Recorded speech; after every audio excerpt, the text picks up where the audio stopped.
하나님의 말씀을 봉독하겠습니다. 신명기 18장 1절에서 5절까지의 말씀입니다. 구약성경 289면에 있습니다. 신명기 18장 1절에서 5절까지의 말씀입니다. 레위 사람 제사장과 레위의 온 지파는 이스라엘 중에 분깃도 없고 기업도 없을지니 그들은 여호와의 화제물과 그 기업을 먹을 것이라. 그들이 그들의 형제 중에서 기업을 가지지 않을 것은 여호와께서 그들의 기업이 되심이니 그들에게 말씀하심 같으니라. 제사장이 백성에게서 받을 몫은 이러하니 곧 그 드리는 제물의 소나 양이나 그 앞다리와 두 볼과 위라. 이것을 제사장에 줄 것이요 또 내가 처음 거둔 곡식과 포도주와 기름과 내가 처음 깎은 양털을 내가 그에게 줄 것이니 이는 내 하나님 여호와께서 내 모든 지파 중에서 그를 택하여 내시고 그와 그의 자손에게 항상 여호와의 이름으로 서서 섬기게 하셨음이니라. 아멘. 이스라엘은 12지파입니다. 야곱의 12아들이 그 시조가 됩니다. 그런데 12지파에는 야곱이 친히 낳은 아들이 아닌 이름이 둘 있습니다. 에브라임과 므낫세죠. 에브라임과 므낫세는 요셉의 아들입니다. 요셉은 한 지파로 들어가는 것이 아니라 에브라임과 므낫세가 삼촌들과 같은 지위를 가져서 두 지파로 들어가게 됩니다. 그러면 하나가 빠지고 둘이 들어가니까 13이 되어야 하는데 가나안 정복 전쟁을 마치고 각 지파들에게 땅을 분배할 때에 12지파가 약간의 시차는 있지만 땅을 분배받게 됩니다. 성경에서는 이 땅을 분깃, 목 또는 기업이라고 표현을 합니다. 그런데 왜 12지파가 되는가 하면 여기에서 레위 지파가 빠지게 됩니다. 레위 지파가 빠진 배경을 보면 신명기 10장에서 하나님이 다른 지파들 가운데에서 레위 지파를 구별하여서 따로 세우시고 그들에게는 하나님의 언약궤를 매는 일과 또 여호와 앞에 서서 섬기는 일과 또 여호와의 이름으로 축복하는 일을 맡기게 됩니다. 그리고 이들이 땅을 분배받는 자기의 몫을 받지 못하고 땅의 기업이 없는 자리로 부르시면서 하나님이 말씀하시는 것이 무엇인가 하면 너희는 너희의 형제 가운데 분깃과 기업이 없지만 그 이유는 내가 너희들의 기업이 되기 때문이다 라고 하는 말씀을 주십니다. 하나님이 기업이 되신다라고 하는 것은 하나님의 일을 맡기는 자들 따로 구별하여 세우시고 그 구별된 자들이 땅의 것으로 자신의 삶을 책임지게 하고 살아갈 것이 아니라 온전히 그리고 오로지 하나님만 바라보며 하나님의 것으로 자신의 삶을 맡기고 살아가게 하기 위하여서 하나님이 그 약속의 말씀을 주고 계시는 것입니다. 이 약속은 신자가 현실에서 살아가는 모든 시간과 또 공간 안에서 일어나는 정황들이 우리가 해결하고 우리가 풀어내고 그래서 우리가 답을 만드는 것이 아니라 하나님의 이끄심과 인도하심, 하나님의 보호하심, 책임지심, 그것이 하나님의 은혜 가운데 신자의 삶을 이끌고 있다라고 하는 그러한 약속의 말씀으로 동일하게 주어집니다. 하나님이 우리의 삶을 책임지시는 것 그리고 그에 대한 신자의 반응이 어떠해야 되는지 오늘 몇 가지의 말씀들을 통해서 확인을 해보도록 하겠습니다. 먼저 열왕기상 17장 8절에서 16절까지의 말씀 찾아보겠습니다. 열왕기상 17장 8절에서 16절까지의 말씀 제가 읽겠습니다. 여호와의 말씀이 엘리야에게 임하여 이르시되 너는 일어나 시돈에 속한 사르밧으로 가서 거기 머물라. 내가 그곳 과부에게 명령하여 내게 음식을 주게 하였느니라. 그가 일어나 사르밧으로 가서 성문에 이를 때에 한 과부가 그곳에서 나뭇가지를 줍는지라. 이에 불러 이르되 청하건대 그릇에 물을 조금 가져다가 내게 마시게 하라. 그가 가지러 갈 때에 엘리야가 그를 불러 이르되 청하건대 내 손에 떡 한 조각을 내게로 가져오라. 그가 이르되 당신의 하나님 여호와께서 살아계심을 두고 맹세하노니 나는 떡이 없고 다만 통에 가루 한 움큼과 병에 기름 조금뿐이라. 내가 나뭇가지 둘을 주워다가 나와 내 아들을 위하여 음식을 만들어 먹고 그 후에는 죽으리라. 엘리야가 그에게 이르되 두려워하지 말고 가서 내 말대로 하려니와 먼저 그곳으로 나를 위하여 작은 떡 한 개를 만들어 내게로 가져오고 그 후에 너와 내 아들을 위하여 만들라. 이스라엘의 하나님 여호와의 말씀이 나 여호와가 비를 지면에 내리는 날까지 그 통의 가루가 떨어지지 아니하고 그 병의 기름이 없어지지 아니하리라 하셨느니라. 그가 가서 엘리야의 말대로 하였더니 그와 엘리야와 그의 식구가 여러 날 먹었으나 여호와께서 엘리야를 통하여 하신 말씀같이 통의 가루가 떨어지지 아니하고 병의 기름이 없어지지 아니하니라. 이스라엘을 통치하고 있는 아합은 그 이전에 어느 왕보다도 악한 왕으로 평가받고 있습니다. 하나님을 버리고 우상 바알을 쫓아가 섬기는 모습은 하나님을 떠난 극악한 왕의 적나라한 모습들을 보여줍니다. 이러한 일 때문에 하나님은 엘리야 선지자를 통하여 이스라엘 땅의 심판의 말씀을 주시는데 그것은 수년 동안 비가 내리지 않는다라고 하는 것이었습니다. 이제 하나님의 심판이 시행이 되면 가뭄이 이어질 것이고 그리고 그 백성들은 대단히 공궁하고 어려운 처지에 처하게 될 것입니다. 이때 하나님은 엘리야 선지자를 그릿 시냇가로 보냅니다.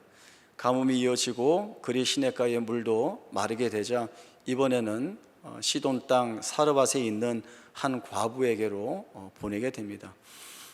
저희가 말씀을 함께 읽어서 알겠지만 이 여인에게는 가지고 있는 것이 별로 없습니다. 남은 것이 거의 없습니다. 그 여인의 말대로 이제 남은 것으로 음식을 만들어 먹고 죽는 시간을 기다리는 것 외에는 아무것도 할 수 없는 처지에 있는 그런 가장 가난하고 가장 힘이 없는 여인입니다. 그런데 그런 여인에게 하나님은 자기 종을 보내고 있습니다. 우리가 볼 때에는 이런 생각이 들죠. 좀 그래도 뭐라도 좀 가지고 있는 사람한테 보내면 엘리야도 편하지 않겠는가. 또 하나님의 종을 공개해야 되는 그 사람도 약간의 여유는 있어야 좀 하나님의 일을 할 수 있지 않겠는가라고 하는 생각이 듭니다. 보냄을 받은 자도 또 그 보내지는 자리도 무엇을 기대하기 어려운 조건과 형편입니다. 그러나 이 엘리야 선지자가 사르밧 과부에게 보이는 태도는 우리가 생각하는 것과는 많이 다릅니다. 당당하게 요구하죠. 물 떠와라. 내 손에 있는 떡 가져와라. 우리가 떡이 없습니다. 이제 겨우 남아있는 한 웅큼의 가루와 조금 남아있는 기름으로 음식 만들어 먹고는 죽을 겁니다. 그래도 만들어서 나한테 먼저 가져와라. 그리고 너희를 위하여 음식을 해라. 이렇게 말할 수 있는 엘리야 선지자는 이유가 있습니다. 그가 그릿 시냇가에서 머물고 있을 때에 하나님이 이 말씀을 주십니다. 시돈 땅 사르밧 과부에게로 가라. 내가 그에게 명하여 내게 음식을 주라 하였느니라 라고 하는 말씀입니다. 하나님이 엘리야 선지자에게 이 말씀을 주시고 다시 곧장 사르밧 과부에게 내가 선지자를 보낼 테니 너가 가지고 있는 것 가지고 음식을 만들어서 그를 잘 섬겨라. 이러한 계시나 어떤 말씀을 주신 것 같지는 않습니다. 왜냐하면 이 사르밧 과부가 엘리야 선지자에 대하여서 드러낸 태도를 보면 알 수 있습니다.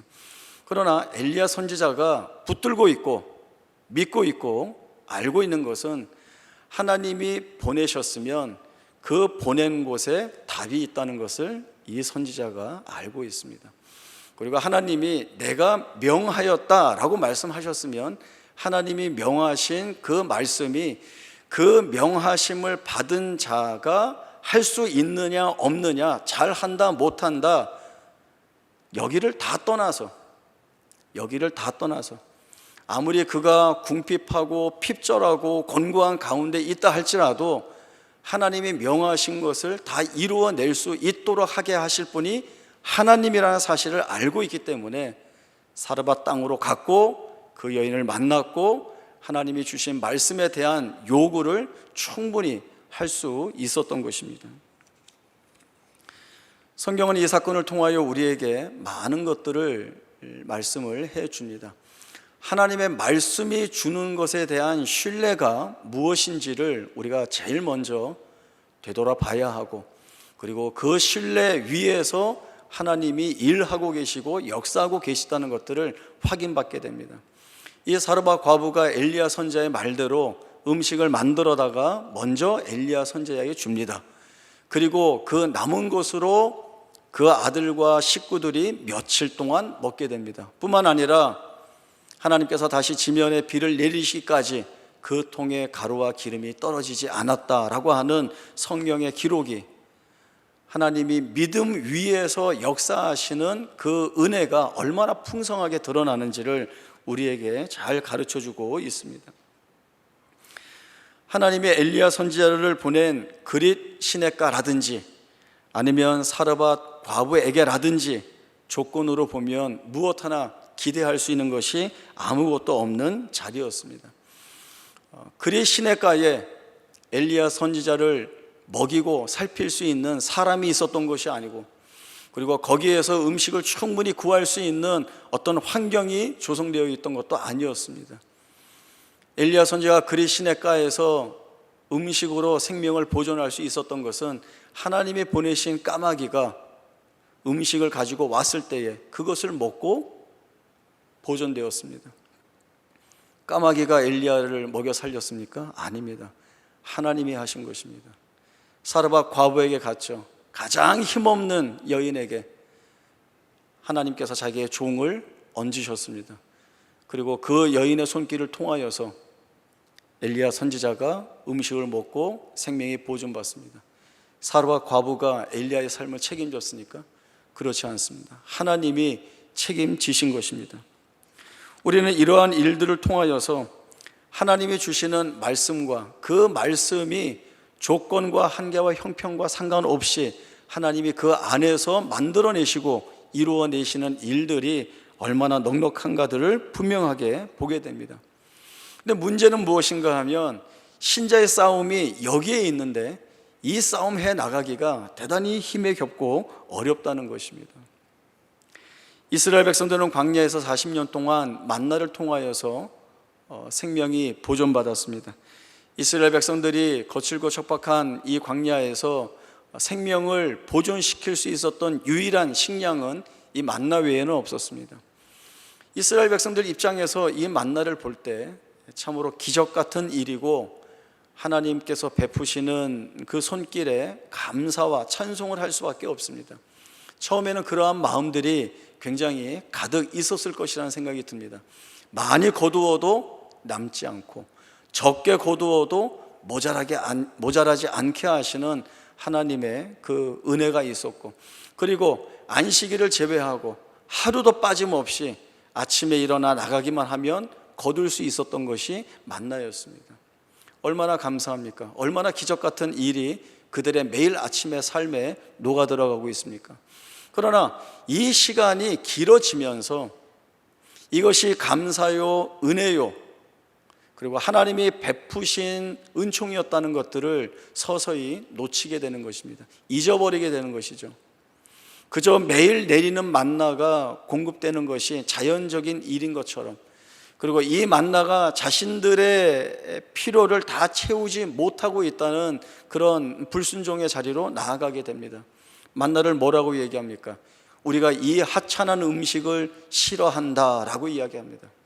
그것은 내려졌던 만나가 시간이 변하면서 만나가 변해서 하찮게 된 것이 아니라 이 만나를 대하는 이스라엘 백성들의 마음이 하찮게 여기는 것이었습니다.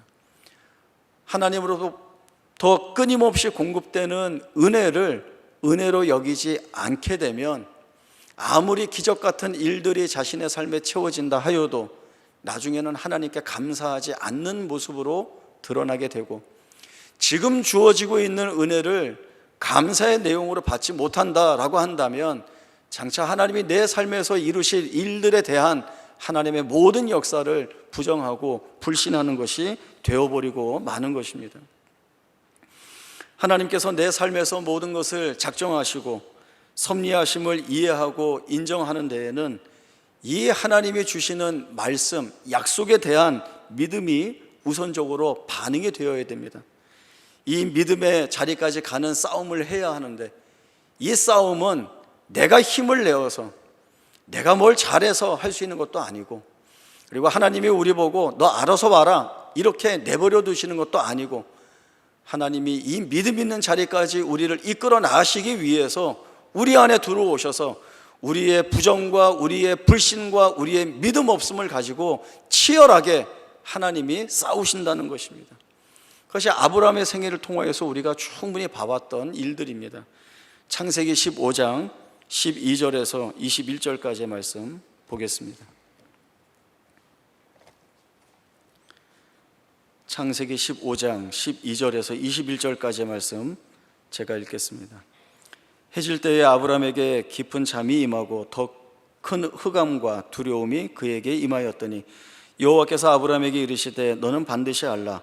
내 자손이 이방에서 객이되어 그들을 섬기겠고 그들은 400년 동안 내 자손을 괴롭히리니 그들이 섬기는 나라를 내가 징벌할지며 그 후에 내 자손이 큰 재물을 이끌고 나오리라. 너는 장수하다가 평안히 조상에게로 돌아가 장사될 것이요 내 자손은 4대 만에 이 땅으로 돌아오리니 이는 아모리 족속의 죄악이 아직 가득 차지 아니함이니라 하시더니 해가 져서 어두울 때에 연기나는 화로가 보이며 타는 횃불이 쪼갠 고기 사이로 지나더라. 그날에 여호와께서 아브라함과 더불어 언약을 세워 이르시되 내가 이 땅을 애굽 강에서부터 그 큰 강 유브라데까지 내 자손에게 주노니 곧 겐 족속과 그니스 족속과 감몬 족속과 헷 족속과 브리스 족속과 르바 족속과 아모리 족속과 가나안 족속과 기르가스 족속과 여부스 족속의 땅이니라 하셨더라. 하나님의 아브라함과 횃불 언약식을 맺는 내용이 창세기 15장에 나오고 있습니다.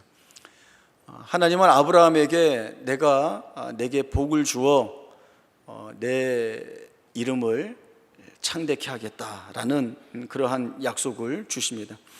하나님의 이 약속이 성취되려면 제일 먼저 이루어져야 할, 확인받아야 할 것이 있습니다. 그것은 아브라함의 후사가 있어야 한다는 것이죠. 이 후사가 있어야 하나님이 말씀하신 그 약속이 이루어지는 것을 볼 수 있습니다. 그러나 아브라함 입장에서 볼 때 하나님의 약속을 받은 지 이미 오래되었고 약속된 후사를 얻기에는 그럴 가능성이 점점 없어지는 처지에서 불안감을 가질 수밖에 없습니다. 그러자 아브라함은 하나님의 약속을 이룰 수 있는 방법을 자기 안에서 찾고자 합니다. 하나님, 저 자식이 없습니다. 그래서 내 상속자는 우리 집에서 길러온 다메섹 사람 엘리에셀로 하겠습니다 라든가, 아니면 사라의 요종 하가를 통해서 낳은 이스마엘을 후사로 잇겠다라고 하는 이야기를 하게 됩니다. 이러한 상황 속에서 하나님이 아브라함을 불러내어서 횃불 언약식을 하게 하시는데, 하나님은 이 횃불 언약식을 통하여서 내가 약속한 것을 내가 이루겠다라고 하는 뜻을 아브라함에게 분명하게 보여주시고, 그리고 이것을 하나님이 이루실 것이라는 이 사실에 대한 아브라함의 믿음을 요구하고 있습니다. 사실 아브라함으로서는 앞에서도 말씀드렸지만 이 약속이 이루어질 어떤 징조나 기미나 어떤 이유조차 찾을 수 없는 가운데 있습니다. 그러나 하나님이 믿으라는 거죠. 내 믿음을 내게 드러내 보여라 라고 하는 말씀을 주시고 있습니다. 그리고 하나님께서 이 일을 반드시 이루실 것이라고 하는 것을 예언의 말씀을 통하여서 아브라함에게 알려주십니다. 아직 후사도 없고 그리고 이 후사를 통하여서 아브라함의 후손이 생기지도 않은 때에 그 후손에 대한 예언의 말씀을 주십니다. 내 자손이 이방에서 객이 되어 그들을 섬기겠고 그들은 400년 동안 내 후손을 괴롭힐 것이다. 내가 그들을 징벌할지며 그 후에야 내 후손이 큰 재물을 이끌고 나오리라. 내 후손이 4대 만에 이 약속의 땅으로 돌아오리라 라고 하는 것이었습니다. 하나님은 약속을 주시고 그냥 믿어, 다 잘 될 거야, 내가 알아서 다 해줄게, 이렇게 말씀해 주시지 않습니다. 아브라함의 후손에 대해서 애굽에 관한 예언을 주시고 가나안 땅에 대한 예언을 주시고 하는 것은 하나님의 약속은 하나님의 방법으로 하나님이 반드시 이루어내신다라고 하는 사실을 보여주시는 것입니다. 그리고 이것을 믿음으로 바라볼 것을 요구하고 계시는 것입니다. 아브라함은 하나님이 약속 주신 지 25년이 지나서야, 정말 짧지 않은 25년이라고 하는 긴 세월이 지나서야 겨우 그 약속의 후사인 이삭을 처음 보게 됩니다.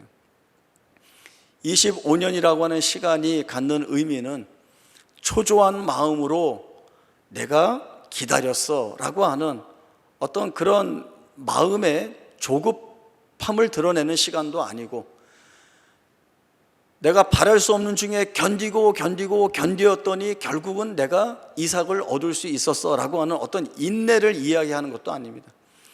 25년이라고 하는 시간은 아브라함이 자기의 뜻과 자기의 생각과 자기의 의지와 자기의 방법대로 자기가 할 수 있는 모든 것들을 다 해보고, 이것은 내가 할 수 없는 거구나, 이제는 낙심하는 마음에 모든 것들을 다 내려놓고 아무것도 할 수 없을 때까지 기다리는 시간이 바로 이 25년입니다.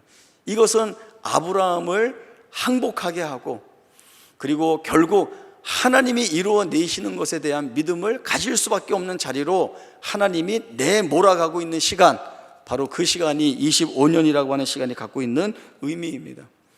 이러한 작업이 없으면 아브라함은 하나님을 믿음을 가지고 만날 수가 없습니다. 창세기 17장에 보면 할례에 관한 말씀이 나옵니다. 처음 주시는 하나님의 말씀이 나는 전능한 하나님이라 너는 내 앞에 행하여 완전하라 하십니다. 할례라고 하는 것은 남자 생식기의 표피를 잘라내는 것입니다. 이것이 의미하는 것은 육신의 방법으로 자녀를 얻는 것이 아니라 육신의 방법이 끊어지고 단절되었지만 그러나 자녀를 얻게 되었다라고 하는 것은 이것은 내가 낳은 것이 아니다라고 하는 의미입니다. 하나님이 아브라함에게 내가 너와 언약을 맺었다라고 하는 이 강조의 말씀을 주시죠. 내가 내 언약을 나와 너가 맺은 이건 내가 한다, 내가 이룬다, 그 확인을 주는 표가 바로 이 할례가 됩니다. 아브라함은 믿음이 채워져서 이삭을 얻은 것이 아니라 이삭을 낳고 나서야 그의 믿음이 견고해지고 완성이 되었습니다. 어느 자리까지 갔는가 하면 이삭을 번제로 바치라는 자리까지 이 아브라함이 순종하여 갑니다. 이삭이 아니고는 하나님이 주신 약속을 이룰 수 없다는 것을 알기에 이삭을 번제로 드린다 하여서 이 이삭이 죽더라도 하나님이 다시 살려내어서 내 품에 다시 안겨주실 것이다 라고 하는 이 사실 인간의 이성이나 이해나 어떤 논리로도 세상에 이런 일들이 단 한 번도 없었던 이 일을 아브라함이 믿음으로 행할 수 있다라고 하는 자리까지 나아가게 되는 것입니다. 나는 전능한 하나님이라 너는 내 앞에서 행하여 완전하라. 내가 모든 것을 주관하는 하나님이다. 그러니 너는 믿음을 가지고 내 앞에 서라 라고 말씀하시는 겁니다. 하나님이 아브라함에게 약속의 후사를 얻기 위해서 너 뭐 해라 요구하시지 않습니다. 그냥 내 앞에 서서 내가 이 일을 하는 것에 대한 믿음만을 드러내라는 것을 하나님이 말씀해 주시고 있습니다. 레위 지파가 구별되어서 부름받고 하나님이 자신의 기업이 되어주신다라고 하는 이 약속은 오늘 신자들에게 동일하게 주시는 하나님의 약속의 말씀입니다. 신자는 땅의 것을 자기의 기업과 힘으로 삼아서 이것으로 나를 지키고 나를 먹이고 나를 보호하는 그러한 장치로 사용하지 않습니다. 신자의 삶은 하나님께서 책임져 주십니다. 그 약속을 하나님이 주셨기 때문에 우리가 아무리 구석진 자리, 무엇 하나 할 수 없는 자리에 내몰린다 하여도 하나님은 그것과 상관없이 사르밧 과부에게서 보여주셨듯이, 그리시네가에서 보여주셨듯이, 아브라함에게서 보여주셨듯이 하나님의 방법으로 하나님의 이루실 일들을 다 이루어내신다는 것입니다. 그것이 오늘 우리가 붙들어야 될 말씀입니다. 우리의 삶이 어떻습니까? 우리는 많이 바뀌어버린, 많이 변해버린 삶 가운데에서 처음 겪는 일이라 많이 당황하고 또 놀라고 있습니다. 뭘 어떻게 해야 될지 모르는 가운데 있습니다. 뿐만 아니라 인생을 살아가는 그 일들 속에, 사건 속에 얼마나 많은 일들이 우리의 마음을 조여오고, 그리고 그 일들 앞에서 얼마나 우리가 힘없이 무너지는 일들이 많았습니까? 그러나 하나님이 거기에 매이지 말라는 말씀을 우리에게 주고 있습니다.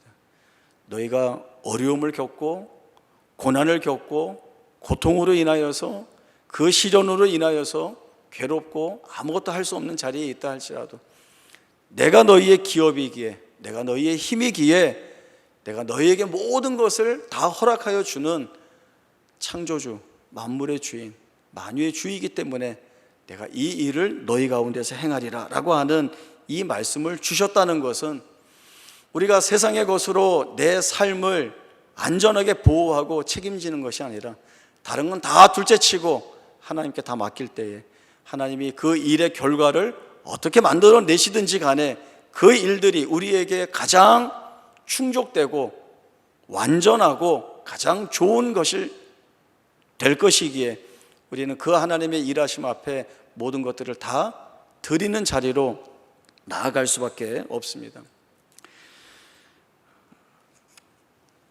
다윗의 기도를 한번 저희가 보겠습니다. 시편 86편 1절에서 17절까지의 말씀입니다. 시편 86편 1절에서 17절까지의 말씀은 저와 여러분이 한 절씩 교독을 하겠습니다. 다윗이 하나님 앞에 올린 기도입니다. 비탄시라는 제목에서 보듯이 아주 힘들고 어려운 비탄함 속에 드러낸 기도입니다. 우리가 하는 기도와 크게 다르지 않을 것 같은데 저희가 한 절씩 교독해 나가면서 다윗의 기도가 어떠했는지를 보도록 하겠습니다. 시편 86편 1절에서 17절까지의 말씀입니다. 여호와여, 나는 가난하고 궁핍하오니 주의 귀를 기울여 내게 응답하소서.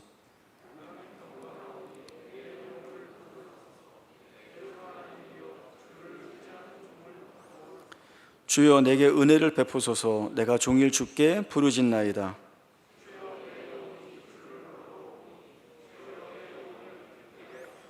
주는 선하사 사죄하기를 즐거워하시며 주께 부르짖는 자에게 인자함이 후하심이니이다.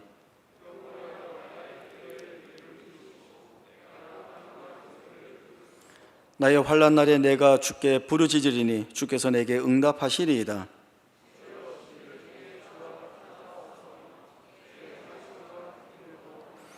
주여, 주께서 지으신 모든 민족에 와서 주의 앞에 경배하며 주의 이름의 영광을 돌리리이다.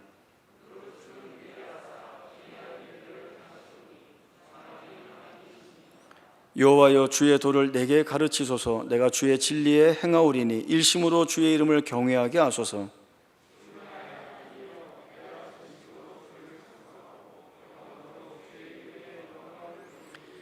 이는 내게 향하신 주의 인자하심이 크사 내 영혼을 깊은 수월에서 건지셨음이니이다.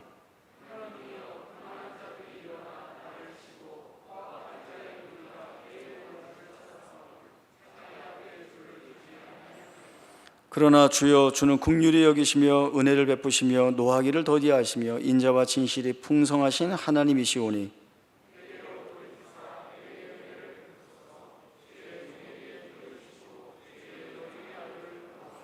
함께 보겠습니다. 은총의 표적을 내게 보이소서. 그러면 나를 미워하는 그들이 보고 부끄러워하오리니 여호와여 주는 나를 돕고 위로하시는 이시니이다. 아멘. 학자들은 이 다윗의 기도가 사울에게 쫓길 때에 또는 아들 압살롬의 반역 때문에 도망갈 때에 또는 통치 말기에 개인과 나라에 들이닥쳤던 몇 차례의 위기 속에서 한 기도가 아니겠는가 이렇게 생각을 합니다. 어느 경우라고 하더라도 어색하지 않는 다윗의 기도입니다. 사람은 자기가 뭘 할 수 없는 상황까지 내몰리면 결국 절망할 수밖에 없습니다. 그 절망의 자리에서 마지막에 할 수 있는 말은 내가 할 수 있는 것이 아무것도 없다라고 하는 것이죠. 그러나 앞에서 아브라함의 25년이라고 하는 그 시간의 의미를 저희가 살펴보았듯이 내가 할 수 있는 것이 아무것도 없다라고 하는 그 절망의 밑바닥의 구덩이에서 거기가 하나님이 찾아오시는 자리라고 한다면 이야기가 달라진다는 것입니다. 거기가 절망의 밑바닥이고 헤어나올 수 없고 내가 무엇 할 수 있는 힘이 없고 이제는 다 틀렸고 끝났다라고 하는 거기에서 하나님의 일하심이 시작된다는 것이 이삭이 그 증거였고 그 약속이었습니다. 하나님이 이 일들을 이루어 내신다는 것이죠. 그래서 신자의 삶에서 볼 때에 절망이 커지고 고난이 커지고 위기가 극심하여 어려우면 어려워질수록 하나님은 우리를 하나님에게로 더 가까이 끌어들이시고 그리고 그 자리에서 믿음을 견고하게 만드는 일들을 하신다는 것이 바로 우리가 바라볼 수 있는 귀한 일들입니다. 다윗은 자기가 감당할 수 없는 그 비탄함 속에서 사실 하나님이 없는 자라고 한다면 낙심하고 절망하는 것으로 그저 끝이 났겠지만 그리고 그 두려움 속에 함몰될 수밖에 없었겠지만 그러나 다윗은 자신의 인생과 삶을 살아오면서 경험했던 하나님에 대한 그 경험을 끌어내고 있습니다. 내가 지금 이 두려움의 자리에 있지만 이 두려움을 밀어내고 내게 결국 구원이라고 하는 큰 소망과 기쁨을 주실 분은 하나님밖에는 없다라고 하는 것 때문에 자기를 그 하나님께 기도하는 자리로 이끌어가고 있는 것입니다. 여호와여 나는 가난하고 궁핍하오니 주여 응답하여 주옵소서. 내가 환난 날에 주께 부르짖으오니 주의 종에게 응답하여 주시옵소서. 은혜의 표적을 보여주시고 주께서 나를 돕고 위로하시는 주이신 것을 내게 보여 주옵소서라고 하는 것이 다윗이 아무것도 할 수 없는 가장 비참한 자리에서 가장 극적으로 일하실 하나님께 자기의 삶 전체를 내어 맡기고 있는 것입니다. 다윗이 붙드는 것이 있습니다. 내가 기도하면 들으실 하나님이 계시다는 것, 들으신 하나님이 응답하실 것이다 라고 하는 이 믿음이 다윗에게 있습니다. 우리가 고난 속에 있지만 우리가 고난을 지나가고 있지만 이 고난이라고 하는 것은 우리로 하여금 그래 인생이 허무해 이렇게 끝나는 거야 라고 하는 어떤 좌절감을 갖게 하거나 또는 절망으로 채워져서 이거 어떻게 하나라고 하는 그런 자괴감으로 끝나게 하는 것이 아니라 하나님을 자신의 기업으로 삼고 사는 자가 이 고난의 때에 세상과 다르게 어떤 모습을 드러내야 하는가라고 하는 것들을 증명해 보이는, 그리함으로 하나님의 영광의 찬송으로 부름받고 있고 세움받고 있다라고 하는 것을 자기의 이러한 믿음의 고백으로 밝혀내야 하는 것입니다. 우리는 이러한 고난과 시련을 통하여서 많은 것들을 정리정돈해 보게 됩니다. 정말 내게 필요한 것이 무엇이었는지, 필요했다라고 한다면 얼마만큼이었는지, 내가 소중하게 여기는 것들이 정말 내가 목숨을 다해서 버리지 않을 만큼 소중한 것이었는가도 돌아봐야 되고, 내가 점점 잊고 있었지만 변함없이 주어졌던 하나님의 은혜가 사실은 내 삶을 지키고 그리고 강건하게 하는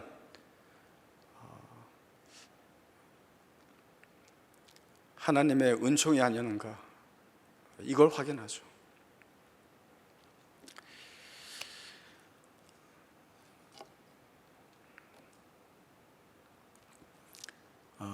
우리는 땅의 것으로 만족하지 않을 자로 부름받았습니다. 하나님의 것으로 만족할 자입니다. 어디를 쫓아가야 될지 알겠죠. 무엇을 붙잡아야 될지 알겠죠. 그리고 우리의 기도가 어떻게 달라져야 할지도 알게 됩니다. 가장 복된 인생으로 우리가 부름받았습니다. 이 자리에서 복된 인생임을 증거하고 증언해내고 세상 앞에 간증해낼 수 있는 우리 모두의 생애가 될 수 있기를 바랍니다. 기도하겠습니다. 하나님 아버지, 세상을 둘러보면 낙심과 절망과 또 실패로 인하여서 암울한 것 외에는, 허망하고 비탄한 것 외에는 남아있는 것 같지 않아 보입니다. 그러나 신자의 삶에 하나님께서 주신 약속은 그 무엇보다도 영광스러운 것이었습니다. 하나님이 우리의 분깃이 되시고 우리의 기업이 되시고 우리의 힘이 되신다 하셨습니다. 하나님은 조건과 한계와 형편과 상관없이 찾아오셔서 일하시면 그 자리가 가장 복된 자리로 만드신 하나님이셨습니다. 우리의 생애 속에 부어주셨던 은혜로운 손길들, 그 결실들, 결과들을 다시 한번 되돌아보면서 우리에게 은혜 주셨던 하나님, 지금도 우리와 함께 하시며 역사의 일들을 이루어 나가시는 하나님이시기에 우리가 현재 서 있는 현실의 삶들, 묶여있는 자리에서 비굴해지거나 좌절하는 것으로 끝내지 아니하고 눈을 들어 하늘을 바라보고 하나님이 나의 기업이시라는 기도를 놓치지 않고 하여 하나님의 영광된 찬송으로 살아내는 복된 생애로서의 책임들을 잘 감당해내는 저희 모두가 되게 하여 주옵소서. 이 승리의 길에 주의 크신 은총을 부어주셔서 감사하며 살아가는 우리 모두의 복된 생애가 되게 하여 주옵소서. 지금은 우리 주 예수 그리스도의 은혜와 하나님 아버지의 크신 사랑과 성령 하나님의 충만하신 역사하심이 하나님을 나의 힘, 나의 분깃, 나의 기업으로 삼고 약속된 길을 믿음을 가지고 순종하며 살아내리라 다짐하는 주의 사랑하는 성도들 머리 위에 지금으로부터 영원토록 함께 있을지어다. 아멘.